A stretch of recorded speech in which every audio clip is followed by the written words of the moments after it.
The Enduring Design Masterclass is a unique opportunity for Australian architecture students to learn about those aspects of architecture and architectural production that have stood the test of time, that have sustained our society over many generations.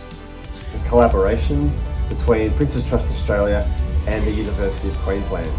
The Masterclass is a unique tertiary level program here in Australia. It's designed to provide architecture students with a hands-on grounding in the diverse building traditions of Australia, and also to teach those principles of enduring design which have stood the test of time. Across this program, students engage in a whole range of activities, including everything from learning how to be a stonemason on site, to looking at archival drawings and collections. We are doing workshop. So first one is measure drawing about the Milton Church, and in the afternoon we're doing some live drawings.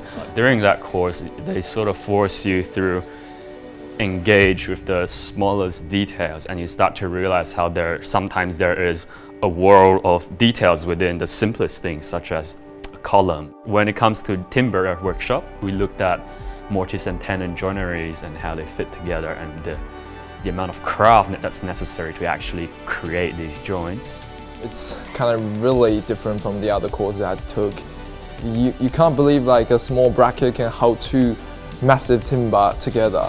It was very intensive, physically intensive, so you're not used to sawing, you're not used to using the tools, but it's been really good to actually be hands-on.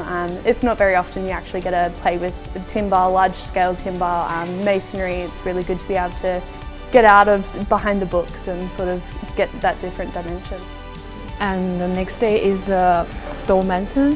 When I'm seeing someone else doing it, it's like, I think, okay, I can do it by myself. But when I've started to put my hands on the mallets and chisels, it's just like my stone just falling into pieces.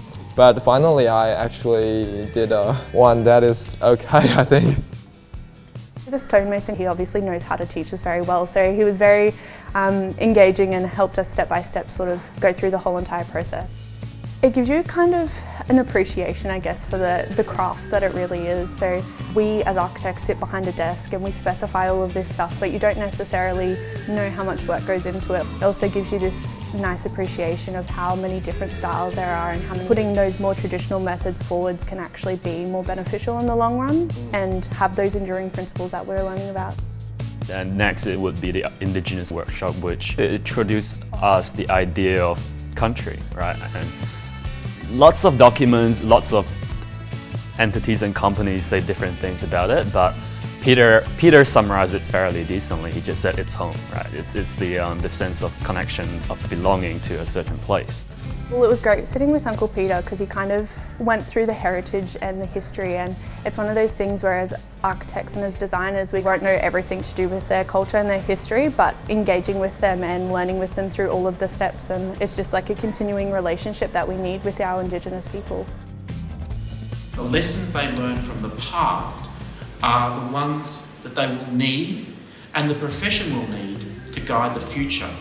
A future where we will be more cognizant of the perspectives and knowledges of First Nations people, and one where the journey towards net zero will be linked to the way in which we can best use existing buildings and adapt them to future needs. The real-world pressures of climate change and increasing population density mean we need to come up with new ideas, new solutions on how to build better and build a more sustainable future. Of course, some of those solutions actually come from our past. Traditional designer trades offer us an exciting opportunity to tap into the best lessons from the past, to bring them forward, to integrate those lessons with contemporary design to help build more sustainable places. It just made me think about more practical ways of doing architecture. I definitely think you should continue it. It's something that's so invaluable in life, and especially for our degrees going forward. It's something that we all need to learn, and it's something that you don't necessarily know you need to learn until you actually have learnt that sort of thing. Enduring design. It may sound like it's about making things durable and make it last longer, but it doesn't necessarily imply that it needs to be strong.